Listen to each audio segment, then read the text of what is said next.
La première édition du Savomob a enfin pu être réalisée. En effet, après 2 ans d'annulation, les amateurs de mobylettes ont enfin pu se réunir à Savonnières-en-Perthois ce samedi. En tout, une 50aine de mobylettes étaient inscrites au départ du village, mais beaucoup ont rejoint le trajet durant les 56 km de balade à travers la Meuse. L'événement a été créé, a été réfléchi parce qu'il y a un véritable engouement pour la mobilette en ce moment dans toute la France. Et donc on a sauté sur l'occasion pour faire se démarquer des autres organisations, justement pour pouvoir faire un truc de mobilette uniquement dans le coin. Un réel retour vers le passé était possible. On pouvait y retrouver la mobilette des années 70, mais pas seulement.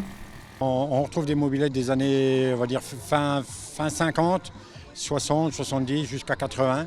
Et puis là, on retrouve aussi, il y a quelques motos anciennes aussi qui vont nous accompagner, des mêmes années à peu près. Parce que la mobilette, c'est les années 70. Quoi. Pour certains, il était évident de participer à cet événement avec leur mobilette. En effet, une réelle histoire se cache derrière certains cyclomoteurs.